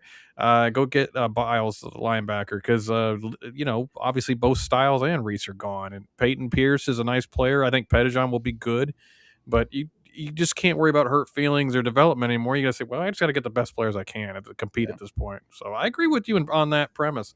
I don't know if it's necessarily Day that doesn't want to do that. I know he does have some culture fit type things he looks for in players, and I think to a degree that's important. But it's just he might be a little handcuffed at times too with what he can spend and how he has to manage it, or Pantoni anyway for that matter. And here's one more thing that we did not bring up this entire time. Back, what was it, November 5th or something? Ryan Day said, when the time comes to turn the offensive gas up, we will. Yeah, that was a mistake. And it never said that. happened. Actually, it got worse. Yeah, it never happened. It got worse. You're right, Corey. Can I give you the interpretation of that? Go ahead. So what sign I language think, or different language? What are we doing? Yeah. Was it like so Chinese? what I think he meant. So I am under the understanding that one of the reasons why we were slower this year, a lot of people thought, oh, we're playing three-dimensional chess. I really don't think we were. I think Brian Hartline, his play calling, first year play caller, it was just slower. It was more, let me think about this. Let's go with this. Let's go with that. Where other guys are boom, boom, boom, boom, boom. You know what I mean? Yeah, like Chip Kelly been doing it for years, so you could automatically slower. Okay, and I think Ryan Day was fine, patiently doing that, given the defense we had. So he kind of just fell into that, and then he said, "You know what? When the time's right, we can make faster play calls. We'll get there." That's what I think he meant, and it got interpreted as, "We're gonna turn up the juice. We're gonna score 40 points a game. We're gonna be blitzkrieging these defenses. We're going to be like we did in the playoffs last year." I don't think this team ever had that ability. And that is a good point. I didn't truly think of it that way. But that's actually a good perspective. At the end of the day, if you look at it from retrospect, that promotion of Hartline inevitably cost this season. It really did. Well, but don't you agree that it had to happen in order to keep him if you're trying to keep your best recruiter? Look what good that did. I mean, in hindsight. I know. Sure. I mean, hindsight's 2020, but at the time we were all like, we have to keep him, right? Yeah. Like that I don't think anybody anticipated that he'd get a head coaching job after his first year. I thought he was gone after next year. I thought he was gone after next year. I thought 2 years he'd be gone. Yeah. But in retrospect, that ended up being a move for nothing. And it ended up because, like, I was fine with the offense at first. I was like, okay, well, yeah, it makes sense to lead Julian Sayin into this, build him up. By mid-season, that gas should have been turned up before he even said that quote. That's when the gas should have been turned up. Like, hey, like they should have been like, hey, can you go faster with this play calling? You can't? Okay, I'm helping out now.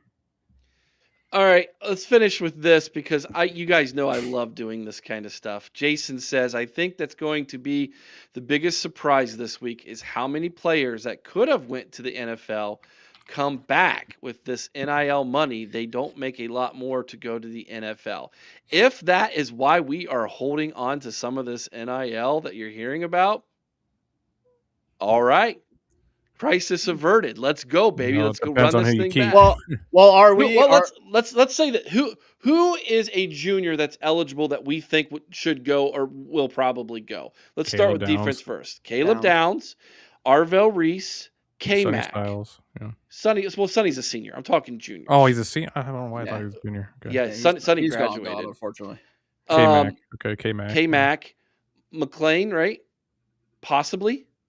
I mean, I would say he needs to come back, but he's one of the juniors, right? Yeah. So there's 4. Am I missing anybody else on defense? Kenyatta Jackson he can come back, yeah. He has a 5th year if he wants it. So there's 5, right? On the offense, Austin Severveld on the offensive line. Obviously Tate. Hinsman. Ennis is coming back. Ennis is coming back. Yeah. Hinsman, there's another one. Maybe Luke Montgomery? I don't know. No, he's got to stay. He's got to stay.